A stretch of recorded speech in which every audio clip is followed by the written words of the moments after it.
Bonjour à tous et bienvenue dans le Journal de la Culture. Voilà 15 ans que Barbara, la Dame en Noir, nous a quittés. La chanteuse Daphné reprend 13 de ses plus belles chansons dans un nouvel album. Une interprétation assez fidèle et quelques beaux duos. On en écoutera quelques extraits dans ce journal. Comme Barbara, il était torturé, Dali, fou ou génie, le peintre catalan continue de déchaîner les passions plus de 20 ans après sa mort. Le Centre Pompidou à Paris lui consacre une grande exposition visite guidée tout à l'heure. Et on terminera avec une sortie cinéma cette semaine, Thérèse d'Esquerou, un destin de femme qui souffrait de ne pas être maîtresse de son destin, le film posthume du réalisateur Claude Miller. Mais avant cela, aujourd'hui, on parle d'un album hommage sorti à l'occasion des 15 ans de la mort de Barbara et son interprète est avec nous, Daphné, bienvenue. Merci.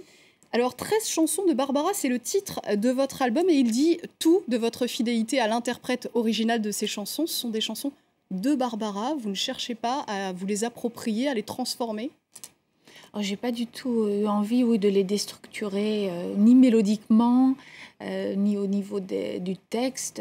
Voilà, elles sont magnifiques comme ça. Donc, en cela, oui, j'ai trouvé que c'était important pour la respecter, d'être fidèle à ces structures. Après, musicalement, on a fait un choix avec mon arrangeur d'instruments qui ne sont pas toujours, mis à part le piano, ceux qu'elle utilisait, elle, pour que ça ressemble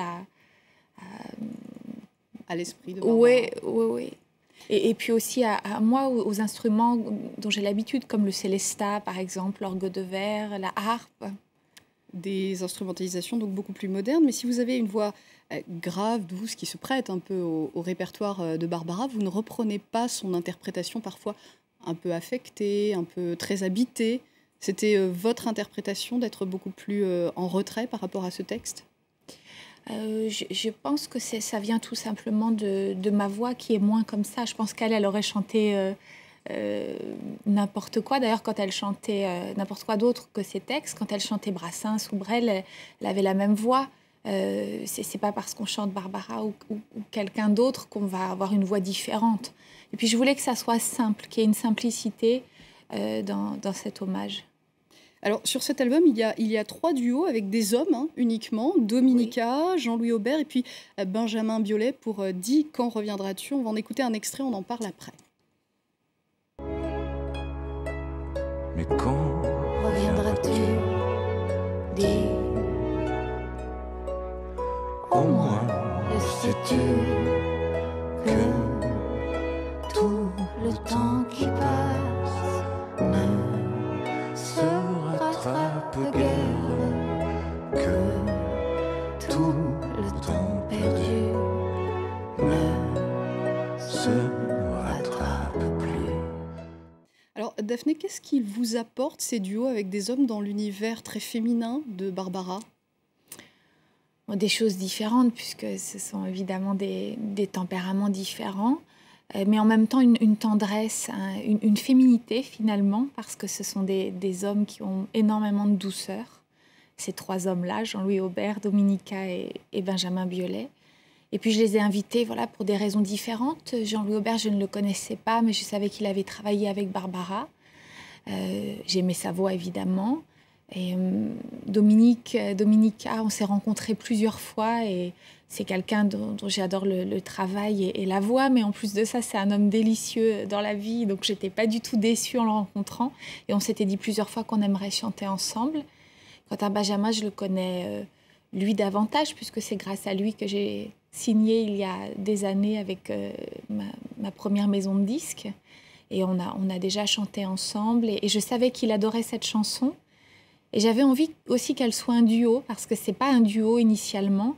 Et j'avais envie qu'un homme dise aussi ce tourment-là, de l'attente, de l'absence. Et comme il a un romantisme assez... qu'on ressent beaucoup. Donc j'avais envie que ça soit lui et qu'on se raconte cette chanson tous les deux.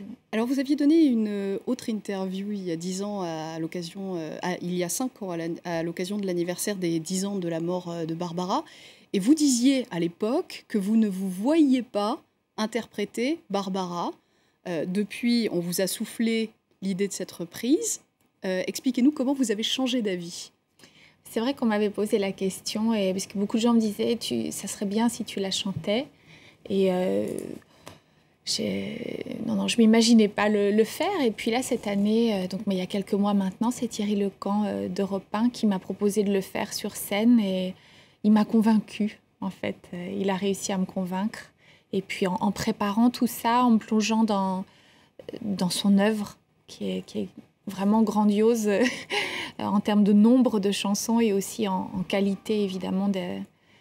J'ai eu envie d'en faire un disque. Ça s'est fait très... En fait, en me plongeant dedans, je suis tombée vraiment amoureuse de la personne qu'elle était, de son intelligence, son esprit, et puis tout l'amour qu'elle avait pour tout, pour la vie, pour ses amis, pour ses hommes.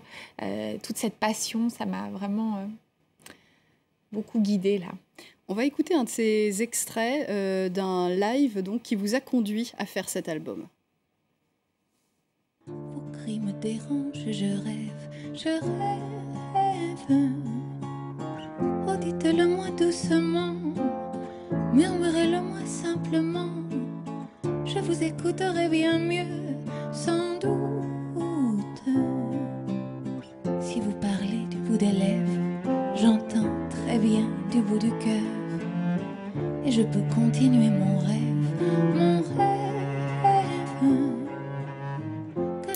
Voilà pour ces extraits de chansons de Barbara. 13 chansons de Barbara, c'est l'album de Daphné avec un couplet dans l'Aigle Noir que Barbara n'avait pas l'habitude de chanter et que vous chantez magnifiquement. Merci beaucoup Daphné d'avoir été notre invitée. Sans transition aucune, on va aller jeter un coup d'œil du côté du Centre Pompidou à Paris. Depuis quelques jours s'y tient une exposition sur Dali. Génie ou pas, plus de 20 ans après sa mort, son œuvre divise encore. Provocateur, exubérant, c'est bien lui. Ses moustaches comme une signature. Dali s'affiche à nouveau au Centre Pompidou. Il faut dire qu'il n'a pas froid aux yeux, ce génie autoproclamé. Vraiment, je me crois beaucoup plus génial même de ce que je le dis. Cinéma, peinture, sculpture, photo, près de 200 œuvres venues du monde entier font de cette exposition une fête du surréalisme. Pourtant, Dali fait encore polémique. Il suscite toujours des réactions très tranchées. Il y a ceux qui le détestent et ceux qui en sont fous. On peut dire que c'est un génie, parce que c'est un artiste qui convoque en permanence l'activité de notre cerveau, l'activité de notre inconscient. L'inconscient et les rêves, ce paysage cache des images doubles, triples, comme cette silhouette de chien. Donc la patte arrière, ensuite la croupe du chien, ensuite la tête du chien. Mais pour ses détracteurs, il n'y a aucune pensée artistique dans l'œuvre de Dali. Démonstration avec ses célébrissimes montres molles. Alors il a une grande dextérité technique, ça on ne peut pas le lui enlever. Seulement la dextérité technique, ça ne fait pas œuvre. On le voit avec le paysage, là, c'est très bien léché, c'est très lisse, c'est très net, il sait tenir le pinceau. Il a toute une série de gadgets, alors les montres molles, les fourmis, des formes plus ou moins déterminées. Tout cela est quand même très très vide et très très creux. Génie ou pas, Dali a toujours attiré les foules. En 1979, son exposition bat tous les records à Beaubourg. Cette année, le Catalan flamboyant pourrait encore faire mieux.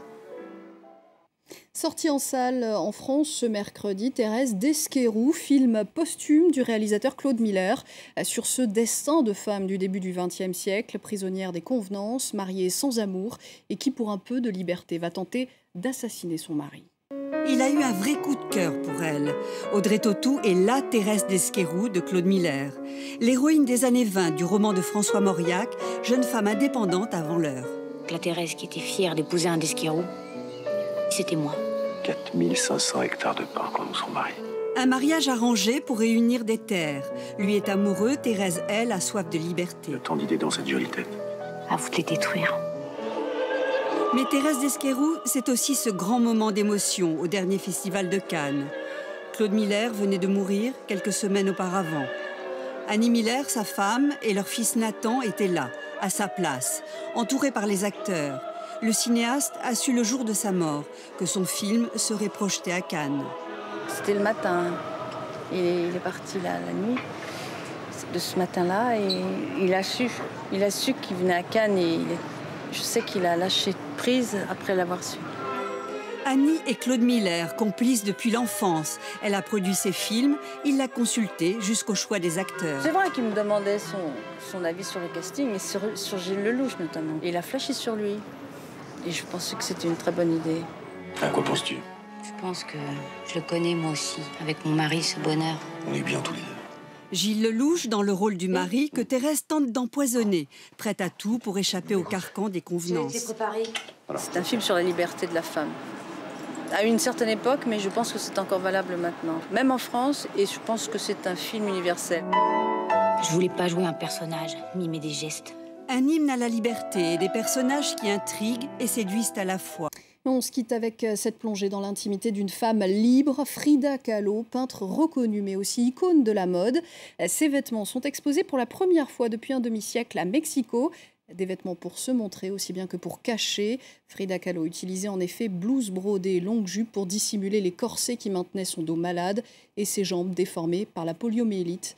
Je vous laisse contempler. Rendez-vous lundi pour de nouvelles découvertes. Et d'ici là, on se retrouve sur Internet, Facebook, Twitter et le site france24.com.